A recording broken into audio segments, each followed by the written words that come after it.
Culture d'Afrique au cœur d'une nation. L'Afrique, berceau des civilisations, est aujourd'hui victime de la dépravation de ses us et coutumes ancestrales.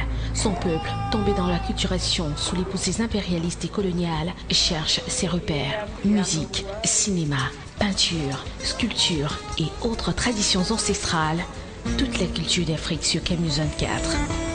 La culture pour un peuple est le socle de son développement et la culture est ce qui nous reste quand on a tout perdu.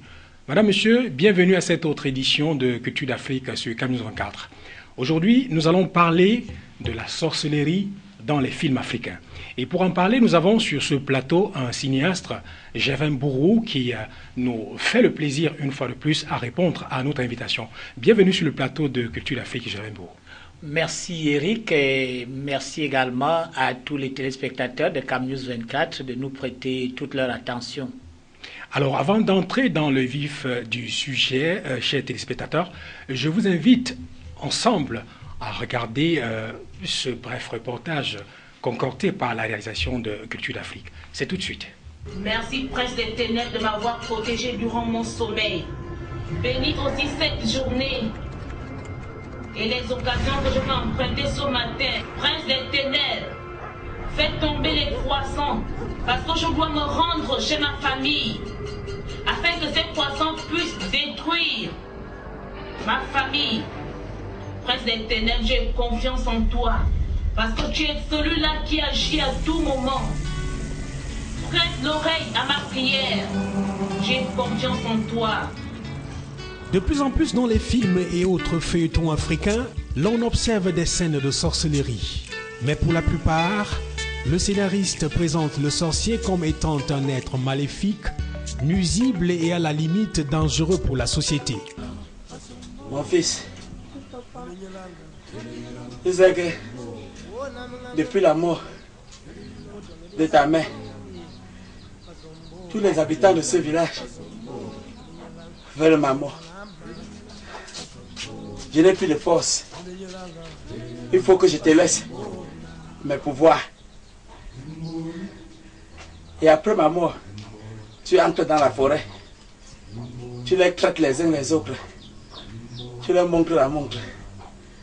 Tous ceux qui entreront dans cette forêt ne vont plus jamais sortir. Tu m'as compris? Oui, papa. Et il faudrait que tu continues avec mes œuvres.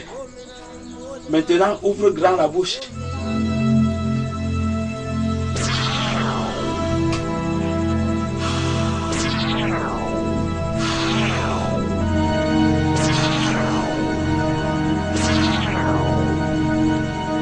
Maintenant, tu as tous les pauvres. Ici, le rôle attribué aux sorciers l'amène dans ses pratiques à envoûter, lancer des sorts, détruire et même tuer des hommes. Des sortilèges qui, selon le scénariste, ne peuvent trouver de solution que par l'intervention des églises, prêtres ou pasteurs qui, à l'aide des prières et autres incantations ésotériques, délivrent la personne ensorcelée. Nous venons ici vous remettre nos bijoux que nous utilisons pour des pratiques sataniques. Mes sœurs bien-aimées, vous répondez là à l'appel de Dieu Tout-Puissant qui demande à ces brebis d'être pures. Amen. Dans leur vie. Passez-moi ces bijoux. Aujourd'hui en Afrique, certains initiés s'accordent à dire que les Africains ont laissé de chercher Dieu dans la culture où il leur a été donné de naître pour aller chercher Dieu dans une autre culture. Si l'on s'en tient à ce que la religion n'est qu'une chambre dans l'océan culturel, comment comprendre que les Africains eux-mêmes ne présentent aux yeux du monde que le côté négatif de leur culture au détriment de leurs us et coutumes ancestrales qui, sous d'autres cieux, sont plutôt portés en triomphe? Pourquoi est-ce que tu t'arranges à nuire la population de ton propre village? C'est pour la revanche de mon père. Tu dois te mettre en l'écart. Quoi? Nom de Dieu, je n'en crois pas mes oreilles.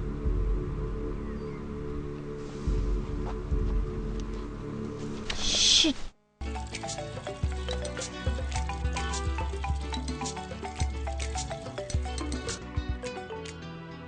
Comment comprendre que dans un film africain, un sorcier jette un sort à une personne et que ce dernier ne soit délivré que par des pasteurs ou autres prophètes, jamais par un autre sorcier. Est-ce à dire que la sorcellerie africaine n'est que maléfique?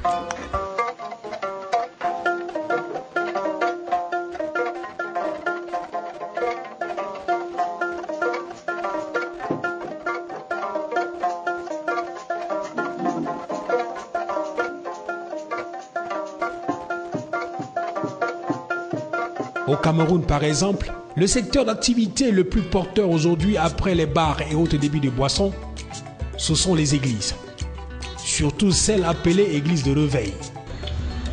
Maintenant, au nom de Jésus, Amen, je détruis, je brise, j'écrase le Satan qui vous possédait grâce à ces bijoux. Alléluia! Au nom de Jésus. Alléluia! Seigneur, d'agir par ta puissance et ta force. Amen. Délivre ces jeunes filles. Amen. Délivre, Seigneur. Amen. Neutralise, brise le Satan afin qu'il ne se déchaîne pas. Amen. Amen. Alléluia. Amen. Alléluia. Amen. De jour comme de nuit, sur nos chaînes de télévision, des pasteurs, prêtres, ésotériques et autres prophètes profèrent la parole de Dieu pour chasser des démons et guérir leurs adeptes des maux mystiques. Un exercice qui nous amène à nous interroger sur la provenance de leur pouvoir. Ils sont où, par qui et comment? Nous savons tous que l'Afrique, berceau des civilisations, est aujourd'hui victime de la dépravation de ses us et coutumes ancestrales. Et son peuple, tombé dans l'acculturation sous les poussées impérialistes et coloniales, cherche ses repères. Mais, si aujourd'hui, nous-mêmes Africains laissons croire au monde que tout est noir et même la culture qui est notre identité, comment voulons-nous sortir de cette acculturation? Conséquence, nous importons tout, même la sorcellerie venue de l'autre côté, qui pourtant à la base était notre propriété, mais plagiée par l'autre culture, raison pour laquelle eux seuls détiennent les secrets fondamentaux du mystère de l'existence, s'en servent pour se développer et gouverner le monde. Voilà, retour en plateau. J'avais pour vous, ensemble, on a regardé ce reportage réalisé par la réalisation, excusez-moi, la tautologie de Culture d'Afrique. Alors, vous êtes cinéaste et vous venez de finir le tournage d'un film intitulé « Et vous, la sorcellerie en langue béti ». Oui. Comment comprendre? En tout cas, il faut dire que la sorcellerie est une réalité dans le monde africain. C'est à tous les niveaux qu'on la rencontre. Et il n'y a presque aucune culture chez nous qui ne veuille mettre en valeur ces vertus sorcières, s'il faut le dire comme ça. Et si nous nous plaçons à partir de Douala, où nous nous trouvons à l'heure actuelle, on n'a qu'à voir le Ngondo, avec cette case qu'on a vue dans le Dibala, ce beau reportage, tout au bord de l'eau, et ces piroguiers qui vont au milieu de Vouri, n'est-ce pas, procéder à des rites mystiques et ramènent des objets qu'ils sont censés décoder une fois sortis de là. Il n'y a que les initiés seuls qui peuvent comprendre de quoi il est question. Et ce n'est pas seulement dans le Ngondo qu'on retrouve des pratiques de ce genre, c'est un peu presque partout, dans toutes les tribus du Cameroun, avec les crânes, avec des danses initiatiques, avec bien sûr d'autres rites que nous connaissons très bien. Et tout est pratiquement sorcier dans nos pratiques. Et malheureusement, ces rites dits sorciers vont jusque dans les églises. Et dans votre reportage, vous l'avez également évoqué, on retrouve dans presque chaque église, pas seulement celle dite du réveil, même celle qui était connue hier pour leur orthodoxie, on retrouve déjà des pasteurs et des prêtres qui sont entrés dans ce phénomène qui rapporte beaucoup et qui ne fait pas que seulement chasser des mauvais esprits. Bon, je suis peut-être pas bien placé pour le dire, mais il faut reconnaître que ces désenvoûtés d'aujourd'hui sont toujours envoûtés le lendemain. Et ce qui fait que c'est un cycle infernal. Ceux qui étaient sains d'esprit hier se retrouvent avec des démons au corps. Cela parfois au gré du pasteur ou du prêtre qui est en train d'officier ici. Tout comme également dans certains milieux, c'est-à-dire dans nos villages et autres, où ça donne à ce genre de pratique. Une fois que vous commencez à fréquenter ces milieux d'une manière assez assidue, vous pouvez être sûr que d'une manière ou d'une autre aussi, demain vous serez compté parmi les victimes de ces pratiques sorcières. Un de vos oncles, une de vos tantes va devenir subitement un sorcier si ce n'est votre père ou votre mère, à moins que ce ne soit votre frère qui, selon les dires de l'officiant en place, ne vous veut pas du tout du bien. Malheureusement, c'est ainsi fait. Et on comprend en fin de compte que bien que l'on ne puisse pas nier l'existence du diable, sur le plan chrétien, Jésus-Christ a bien dit qu'il existe depuis des millénaires. Il est là dès le début. Il a toujours été considéré comme menteur et le père du mensonge. Donc, on peut bien comprendre que l'on ne puisse pas se demander si c'est effectif ou non. Donc, ça existe d'une manière ou d'une autre. D'ailleurs, un de nos personnages dans Yevol, là, c'était dans Yevol, se posait la question de savoir comment peut-on vivre sans sorcellerie, qu'il n'existe pas de monde sans sorcellerie. Les gens qui n'ont pas de sorcellerie vivent comment? Les autres villageois ont failli même pousser leur chef à ne pas se convertir au christianisme, parce que, disait-il, si toi, le chef, tu deviens chrétien et tu n'iras plus à la sorcellerie, et tu vas vivre comment? C'est vrai que dans Yevol, et vous également, qu'on vient de terminer, et vous, la sorcellerie, et c'est pas tellement loin de là, c'est pratiquement les mêmes langages, mais ici, c'est plus poussé pour dire que ça existe, la sorcellerie. Et il ne faut pas la prendre pour n'importe quoi. C'est l'occasion pour moi de dire que ce n'est pas bon ce que nous voyons un peu presque partout. On caricature la sorcellerie. Et ça n'existe nulle part de la manière qu'on nous le présente dans les films camerounais et autres. Et les pratiques sorcières, non, c'est pas du tout ça. Allez dans le village, vous ne verrez personne marcher en faisant des simagrées. Vous ne verrez personne affublé de chaux, de peinture et autres, marchant là pour dire je suis sorcier. Je suis sorcier, Le sorcier, c'est Eric et moi qui sommes là au quotidien comme ça, mais qui, n'est-ce pas, dans d'autres milieux, dans d'autres circonstances, menons des activités louches et ne changeons même pas tellement d'aspects qu'on continue à faire le mal. Le sorcier, c'est l'homme au quotidien, mais qui par des voies tout à fait mystiques, par des voies pas naturelles, n'est-ce pas, mène des actions qui portent plutôt atteinte d'une manière tout à fait néfaste aux autres. Mais Gervais Mburu, est-ce que quand on parle de sorcellerie, on ne voit que des pratiques maléfiques? Est-ce que la sorcellerie n'est que le mal? C'est ce que l'on dit. On dit, par exemple, dans notre culture, il faut faire la sorcellerie des Blancs. Il aurait été profitable qu'on fasse la sorcellerie des Occidentaux et qui, par des recherches, ont réussi à mettre au grand jour certains exploits de leurs recherches. On a des éléments actuellement comme l'avion, les voitures et même les habits que nous portons, et bien d'autres, téléphones portables, montres, bracelets et tout ça, ce sont là des inventions. Et on nous dit, on nous précise que chez nous, pour aller à la sorcellerie, il suffit par exemple de tracer un cercle tout autour, du moins dans sa case, se placer au milieu, faire quelques incantations, et puis vous vous envolez, vous vous retrouvez dans un avion spécial vers le lieu de sorcellerie. On vous dit avec le nid d'un oiseau, vous pouvez vous envoler partout, avec la feuille de Macabo, appelons ça comme ça, de tarot, vous avez là un très bel avion et tout et tout. Ces gens vous le disent la main sur le cœur et viennent parfois dans les tribunaux décrire tout cela avec moult détails. Et ils sont convaincus de ce qu'ils disent. Ils ont même, pour ceux qui peuvent le vérifier, des preuves tangibles que ça se fait. Mais nous autres qui n'avons pas ces yeux-là, ne pouvons pas voir.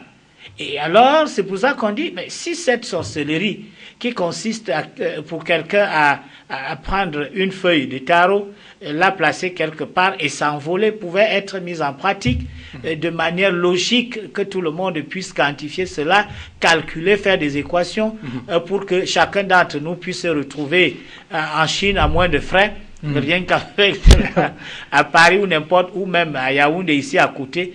Est-ce que ça dédaignerait à qui que ce soit? Donc, vu sous cet angle-là, on parle donc d'une sorcellerie positive. C'est-à-dire ces recherches-là, ces pratiques de haut niveau et qui apporteraient plutôt le développement, qui feraient plutôt du bien aux autres. Je prends un exemple tout simple. Il y en a qui se transforment en sorciers dans nos villages, en marabouts, tout simplement parce que ils ont découvert des vertus à travers certaines écorces de notre forêt pour soigner par exemple la stérilité et certaines maladies compliquées. Ça, c'est l'héritage que leurs parents leur ont légué. Mais cependant, qu'est-ce qu'ils en font? Ils inventent toute une série d'artifices tout autour pour vous démontrer combien de fois ils ont cherché, combien de fois ce n'est pas facile, combien de fois il faut payer cher les services qu'ils vont avoir à vous rendre, et tout simplement. J'ai souvent vu dans l'enfance ces gens-là qui sont censés soigner le paludisme et qui sont toujours munis de quelques comprimés de Nivaquine là. Et que vous arrivez là, vous savez que quelqu'un qui est atteint d'une crise de paludisme très aiguë, n'est-ce pas, dans nos villages, on dira qu'il a été envoûté. Il n'y a pas de preuve contraire à cela, puisqu'il délire, puisqu'il raconte n'importe quoi, puisqu'il est en transe. Et quand vous amenez celui-là à l'hôpital, qu'est-ce qu'on fait? On lui administre des remèdes bien précis et il est soigné. Mais chez nos gens au village, ils prennent des mixtures, des herbes, là ils font des mixtures, ils cachent même parfois quelques comprimés de Nivaquine là à l'intérieur, ou bien des produits censés faire vraiment des miracles à l'heure actuelle qu'ils vous font boire, et après ils vous disent que c'est grâce à leur magie. Ils se mettent à danser tout autour de vous en vous administrant des vrais remèdes. Des vrais remèdes. Et là, au lieu peut-être de dépenser 500 000 francs ou bien ceci, cela, ils vous font payer d'énormes sommes d'argent, parfois avec des demandes incroyables. Il faut apporter un coq noir, un coq rouge, un coq blanc, tout ça. Vous voyez un peu. Cela participe également de cette tromperie, de cette duperie, de ces pratiques malfaisantes, de ces pratiques, ce qu'on peut même appeler à ce moment la sorcière. Parce qu'à ce moment, comme aimait à le dire à TV, ça c'est la vraie sorcellerie. Pas la sorcellerie dont vous parlez là. Ces pratiques de corruption et autres, ces pratiques de tromperie sur quelque chose qui est facilement faisable et de laquelle vous revêtez des linceuls incroyables et tout le reste. Ça c'est la vraie sorcellerie. Donc on enlève la vraie sorcellerie, la sorcellerie pure, pour la mettre dans des pratiques néfastes plutôt. Oui, ça veut dire qu'à partir de la sorcellerie, on peut construire. C'est la raison pour laquelle je voudrais vous poser la question, est-ce que la sorcellerie n'existe qu'en Afrique? Ça reste à voir. Je crois que chaque pays au monde, chaque continent au monde a ses réalités. C'est pas à Eric que je vais le dire. C'est vrai qu'il est encore jeune, mais nous, dans notre jeunesse, on était fous des films hindous et des films chinois, où on voit quelqu'un qui se place comme ça, là, bondit, se retrouve sur le 10e niveau d'une maison et qui, simplement, en faisant un petit bond, rejaillit là de l'autre côté, ou dans ces films hindous où on transforme quelqu'un en animal, en serpent et tout le reste. Et c'est... Conclusion, ce n'est pas une affaire purement africaine. Elle est plutôt universelle, la sorcellerie. Alors, maintenant, on voudrait savoir, les téléspectateurs qui sont à la maison également, est-ce que le fait d'introduire des scènes de sorcellerie dans les films africains aujourd'hui, est-ce une mauvaise chose? On peut dire que c'est une mauvaise chose et aussi une bonne chose. Je m'explique. Une bonne chose parce qu'il faut pouvoir dire aux uns aux autres, aux sceptiques, que ça existe très bien. Et il ne faut pas se voiler les yeux, la sorcellerie existe.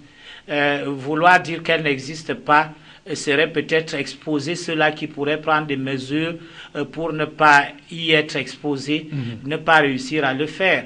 Et quand je parlais là tout à l'heure au début, je précisais que il suffit par exemple de ne pas fréquenter des milieux où on pratique, on dit qu'on désenvoûte les gens pour ne pas être exposé. Où voulez-vous que ces démons qu'on enlève de ce corps aille, sinon dans un autre corps? Jésus-Christ, lorsqu'il faisait ses miracles, nous a bien démontré que quand il enlevait le démon d'un corps ici, là, il entrait dans un port, ou bien ceci, cela qui allait là-bas, tout ça. Bref, c'est pour faire comprendre que quand on désenvoûte quelqu'un ici, c'est un démon qui cherche là où entrer.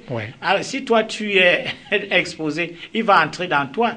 Et ça, il ne faut pas se leurrer. C'est pas pour rien que dans les églises dites du réveil, les cas de ce genre se répètent au jour le jour. Quelqu'un qui hier encore se voyait imposer les mains, participer aux prières, était tout à fait normal.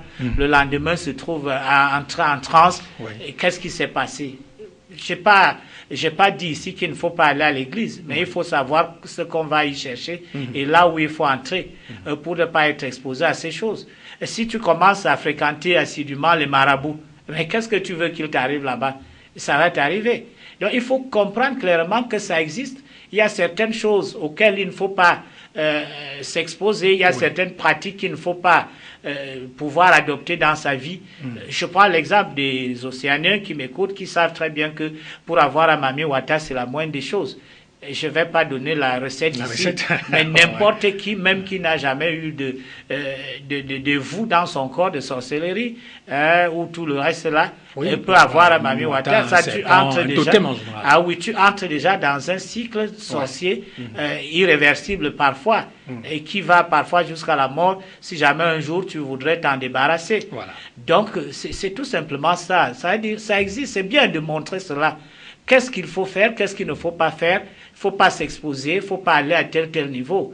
C'est pour cela que moi par exemple, dans ce dernier film-là, j'ai accepté de jouer l'un des rôles les plus noirs et qui existent dans ces pratiques-là, sans occulter quoi que ce soit, sans faire semblant, pour que les uns et les autres comprennent, parce que ceux qui connaissent ces choses ont participé à l'écriture, ont mis du leur, ont donné quelques leçons, du moins quelques leçons de sorcellerie, je vais le dire comme ça, aux réalisateurs, et qui a bien voulu faire jouer cela aux acteurs et aux metteurs en scène que je suis. Et ça veut dire que c'est là, ça existe. Il ne faut pas faire semblant de dire que la sorcellerie n'existe pas. Elle n'existe pas pour celui-là qui ne va pas vers ses pratiques, celui-là qui tourne résolument le dos à ça, a beau-il être africain, français, c'est-à-dire européen, asiatique et autres, ou bien pratiquant de n'importe quelle religion. Il faut fuir le mal, il faut fuir le diable, il faut... c'est vrai, il est partout, il rôde, c'est vrai, mais quand tu vas sur son terrain de chasse, il te broie, il t'avale. Mais vous êtes cinéaste. Ce qu'il faut démontrer ici, c'est que je suis parfois courroucé. Je pense que je ne suis pas le seul. Quand je regarde certaines chaînes de télévision africaines où, dans un film africain, on montre des scènes de sorcellerie quand quelqu'un est envoûté ou alors ensorcelé. On ne fait recours uniquement qu'aux prêtres, les pasteurs et autres prophètes pour venir faire des pratiques ésotériques afin que celui-là trouve la guérison. Est-ce qu'on peut dire aujourd'hui que, déjà vous avez répondu tout à l'heure que la sorcellerie africaine n'est pas que négative. En fait, la sorcellerie en général n'est pas que le mal. C'est des sciences cachées. Voilà. Est-ce qu'on peut dire aujourd'hui qu'en Afrique, il n'y a pas de sorcier capable de désenvoûter quelqu'un qui a été... Parce que dans nos villages, il y a des mauvais sorciers et des bons sorciers. C'est-à-dire ceux qui ont choisi de faire du bien, de guérir et tout ça, de désenvoûter les gens. En fait, est-ce qu'on peut dire aujourd'hui qu'en Afrique, il n'y a pas dans les villages des sorciers capables de faire ce travail-là sans qu'on ait à passer par des églises et autres? Comme même à le dire François Bingono, et qui est un traditionnaliste de premier ordre. Oui, un initié aussi. Oui, un grand initié. La culture africaine n'a jamais été nue auparavant, depuis des lustres. La sorcellerie n'est pas d'aujourd'hui. Les gens ont souvent été exposés. Les gens ont souvent été victimes de pratiques sorcières. L'Afrique a souvent su traiter ses fils qui ont posé par exemple des actes négatifs et qui doivent être purifiés. Quand vous commettiez par exemple l'inceste dans un village, un acte sorcier, il faut l'appeler comme ça, il y avait toute une série de rites pour vous purifier. Et malheureusement, avec le temps, les gens ont réussi à dépraver ces pratiques. C'est-à-dire, au lieu de voir le côté positif de la chose, pervertissent plutôt celui-ci. C'est-à-dire, au lieu de vous guérir normalement comme cela se doit, comme cela leur a été donné par leurs ancêtres, n'est-ce pas, ils mettent plutôt du mal dans ces pratiques-là. Quand on fait par exemple les rites de veuvage à une dame, et qui viennent perdre son cher et tendre époux, au lieu de la purifier normalement, il y en a plutôt qui viennent ajouter à votre fardeau. Des maladies, ouais. Oui, et ce qui, n'est-ce pas, pervertit ce qu'on a comme vision, n'est-ce pas, du traitement des Africains, de ce que faisaient les Africains de bien dans ces situations-là. Ouais. Et au point que l'on croit qu'il n'y a que la religion dite chrétienne, ou bien je ne sais pas si les autres musulmans le font, je ne maîtrise pas très bien les choses de ce côté-là. Quand vous allez vers cela, on dit votre sorcellerie, vos pratiques ancestrales n'ont toujours été que mauvaises. Donc il n'y a plus rien de bon là-dedans.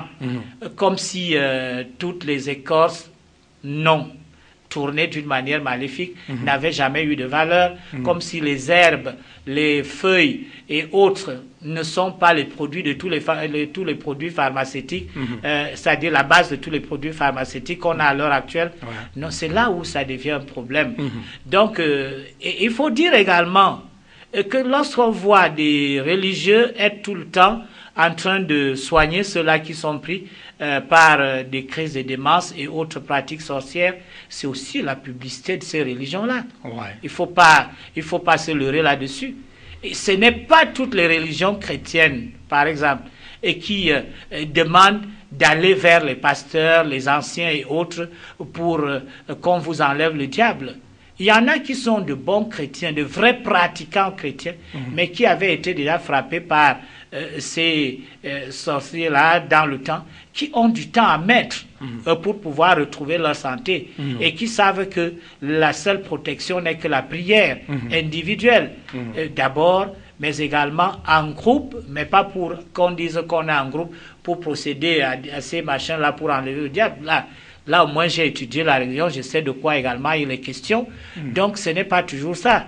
L'Ebola et tout le reste là, c'est pas le pasteur, c'est pas le prêtre, c'est pas même le sorcier, beau-il être africain, que ceux-là qui font cela m'excusent, n'est-ce pas, qui enlèvent ces purifications-là. C'est parfois également un problème de relation personnelle avec son créateur qui fait en sorte que ces pratiques-là, ces mots dont nous sommes frappés puissent s'en aller pour de bon. Parce que la difficulté ici, ou alors le problème ici, relevé dans les films africains, c'est que l'Africain lui-même, dans ces films, montre uniquement la face, ou alors le côté noir de la sorcellerie. Parce qu'il faut le savoir également, un sorcier, ou alors quelqu'un qui les envoûte, peut également envoûter, parce qu'il faut savoir attacher, pour détacher. Si tu ne connais pas attacher, tu ne peux pas détacher. Alors, dans nos films aujourd'hui, on constate que dans une certaine chaîne, que je ne vais pas citer ici, c'est-à-dire que quand quelqu'un a été envoûté, il faut seulement appeler un pasteur ou un prêtre, un prophète pour prier des incantations. Mais maintenant, on se pose la question, c'est de savoir, ceux-là ont reçu ce pouvoir de qui? C'est toute la question. Ouais. C'est toute la question à ce niveau-là. Et il faut bien remarquer que la plupart de ces films-là sortent particulièrement d'un pays qu'on connaît très bien. Réputé même, plus la sorcellerie. Voilà, réputé dans la sorcellerie. et que les Camerounais, malheureusement, sont en train d'imiter d'une manière servile. Wow. Et ce qu'on oublie, c'est que c'est un très très gros fonds de commerce. Wow. Et vous savez que les commerçants ont un seul besoin, multiplier leur argent. Alors, ces églises sont extrêmement riches, il faut le dire. Je suivais le documentaire un documentaire à la CIA TV, ça s'intitulait Les Fous de Dieu. Il y a de cela quelques années où une dame pasteur disait carrément que c'est une insulte à l'endroit de Dieu qu'un serviteur de Dieu soit pauvre. Il est hors de question qu'un serviteur de Dieu soit pauvre. Si quelqu'un est pauvre, c'est qu'il n'a pas la bénédiction de Dieu. Quelle énormité pour les oreilles fragiles, ou bien ceux-là qui veulent vraiment croire avec tout leur cœur. Alors, c'est ces gens-là qui sponsorisent, qui promeuvent ces films-là. Tu as un scénario, tu veux de l'argent pour pouvoir le tourner. Tourne ton histoire tout autour pourvu qu'à la fin, il soit démontré que mes pasteurs à moi ou moi-même c'est nous seuls qui pouvons porter une solution à cela. Ça, ne nous cachons pas. On ne dit pas que, d'abord, je n'ai pas renié l'existence de Dieu ici. Même pas un seul instant, tout au contraire. C'est qu'il faut se fier à lui. Mais il y a ces marchands d'illusions également qui sont en train de produire par centaines, par dizaines, par centaines de films, parfois chaque mois, sous cette option-là, pour faire la propagande de leur église, pour se faire, n'est-ce pas, également beaucoup d'argent. Par la même occasion, qu'est-ce que vous voulez? Cela va de soi. Ceux qui sont dupes tombent dans ces pièges-là, et tant pis. Je m'amuse souvent avec une photo publiée dans les réseaux sociaux, Facebook notamment, avec tous ces fidèles qui ont des chaussures éculées. Mais il faut voir celle du pasteur et Maman Pasto, les vestes et tout le reste, tout le reste de robes des uns et des autres dans le milieu, aux alentours du Pasto. Mais les ouailles croupissent dans la misère. Donc, je ne suis pas venu faire le procès des églises ici, mais c'est pour dire que lorsque nous voyons ces pratiques-là, et qui, n'est-ce pas, écœurent un peu les Africains, qui veulent démontrer que la culture africaine est complètement nulle, est complètement incapable de quoi que ce soit. Il y a notre part de responsabilité là en tant qu'Africains, parce que nous avons voulu pervertir nos propres cultures utilisant dans le sens négatif la richesse qui nous a été si gracieusement offerte par nos ancêtres.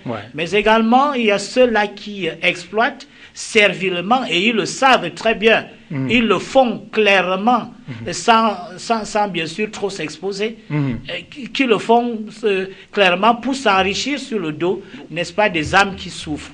Oui, justement, j'en parlais encore une fois, j'étais à une conférence de la Rose-Croix, je ne vais pas citer la branche ici, où j'ai posé la question aux conférenciers que est-ce que vous ne pensez pas que le fait que la Rose-Croix part de l'Égypte, qui était la Rose-Croix, la naissance de la Rose-Croix, c'est l'ensemble des sociétés secrètes d'Égypte qui est à la base de la Rose-Croix, qui quitte de l'Égypte pour la Grèce et pris la Grèce. Et aujourd'hui, ça part de l'Afrique, qui est l'Égypte, ça va en Europe et que ça revient. Est-ce que ne pensez-vous pas que le fait que la Rose-Croix ait fait ce chemin-là pour revenir aujourd'hui en Afrique, pensez-vous que les Européens vous ont livré tout? Bon, ils étaient incapables de répondre. C'est un peu ça, c'est-à-dire que aujourd'hui les Africains, c'est-à-dire que veulent noircir leur tradition, leur richesse culturelle, et sont toujours prêts à dire que la sorcellerie du blanc. Moi, aujourd'hui, je peux dire que vous êtes un sorcier du cinéma. Ça se dit. On dit celui-là est un sorcier de la conduite. Celui-là est un sorcier de la télévision. Ce mot sorcier-là, pourquoi est-ce que nous, quand on parle de sorcier, j'ai reçu également sur ce plateau le sorcier d'Afrique qui disait que moi, aujourd'hui, je peux posséder un serpent comme totem. Mais ça dépend de qu'est-ce que je fais avec ce serpent-là. Papa peut te laisser une panthère, mais quand papa te laisse une panthère, par exemple, pour protéger la famille, mais maintenant, si tu veux utiliser cette panthère pour faire autre chose, c'est là où c'est mauvais. Mais les Africains se sont décidés aujourd'hui de ne présenter que la face noire de leur culture.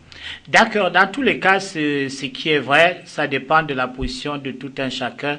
Tu es croyant, qu'est-ce que tu fais? Tu dois savoir qu'il faut tourner loin de toi tout ce qui est négatif. Il faut savoir que ça existe. Tu n'es pas obligé d'aller avec les autres, te livrer à telle pratique. Mais je te dirais par exemple que dans le film qu'on vient de terminer, tu ne verras aucun ecclésiastique quelque part qui vienne désenvoûter qui que ce soit. Et c'est tout simplement ici, pour le réalisateur Pierre est là, l'occasion de démontrer que la sorcellerie africaine, quoi qu'on dise, existe bel et bien, et que c'est comme une hydre qui, n'est-ce pas, vous croyez que vous avez coupé sa tête, n'est-ce pas, repousse un peu plus loin, et tout. Vous croyez peut-être qu'en éliminant tout un village de sorciers, tous les adultes qui étaient là, vous avez fait quelque chose, peut-être c'est vous-même et qui êtes l'initiateur de cette extermination, qui allez hériter de cela, peut-être vos propres enfants, et qui vont poursuivre cette œuvre-là. Il faut tout simplement savoir quoi faire à ce niveau. C'est vrai que la sorcellerie négative est vraiment une véritable plaie pour l'Afrique, mais ce n'est pas obligatoirement ceux-là qui prétendent venir nous délivrer avec des prières à longueur de journée et la plupart du temps payées et qui nous délivreront de ce diable. Tout au contraire, la majorité nous expose à mieux nous noyer ou bien à mieux nous démoniser. Donc, je pense qu'aujourd'hui, nous devons sensibiliser ces cinéastes et autres réalisateurs que quand on fait tourner des scènes de sorcellerie dans des films, c'est pour déjà réveiller les consciences des uns et des autres, l'existence de la sorcellerie qu'on a en Afrique et partout ailleurs, hein, dans tous les pays, comme Absolument. on l'a dit, on trouve la sorcellerie. Et pas toujours dire que c'est la sorcellerie de l'autre qui viendra ou alors apaiser les mauvais sorts lancés par la sorcellerie africaine. Également en Afrique, il y a des bons sorciers qui peuvent également, c'est comme les policiers et les bandits, c'est-à-dire qu'il y a des policiers d'un côté, des bandits de l'autre côté, c'est un peu ça. Alors, d'un moment à l'autre, nous allons sortir de ce programme, un dernier mot pour les téléspectateurs qui vous regardent. Alors là, je voudrais préciser que je ne fais nullement l'apologie de la sorcellerie, hein, loin de là, Ouais. mais je dis c'est une pratique malfaisante qui existe. On a tout mis en œuvre pour qu'elle devienne beaucoup plus malfaisante que positive avec le temps, c'est-à-dire le côté bien de la chose a été noyé, n'est-ce pas, comme cet ivraie qui envahit le bien autour de nous. Il faut qu'on le comprenne comme ça. Et il est tout à fait faux, n'en déplaise aux Européens, de présenter les Africains sous l'angle que le film africain en général veut les présenter. Le sorcier, c'est ce monsieur avec qui vous êtes assis dans le bureau au quotidien, avec qui vous marchez dans la rue, avec qui vous buvez ensemble, vous causez ensemble. Il ne revêt aucun autre esprit, aucun autre caractère physique pour faire du mal. C'est ainsi la vraie sorcellerie africaine. Donc, se peindre la figure, adopter des fausses démarches, des habillements très très particulier, ce n'est nullement le sorcier africain là-bas. Alors, on doit comprendre que le sorcier n'est pas toujours celui-là qui est peint avec la chaux partout, ou alors marche avec des clochettes. Le sorcier peut être n'importe qui. Par exemple, moi je suis le sorcier de Culture d'Afrique. À bientôt. Culture d'Afrique, au cœur d'une nation. L'Afrique, berceau des civilisations, est aujourd'hui victime de la dépravation de ses us et coutumes ancestrales. Son peuple, tombé dans l'acculturation sous les poussées impérialistes et coloniales, cherche ses repères. Musique, cinéma, peinture, sculpture et autres traditions ancestrales. Toute la culture d'Afrique sur Camille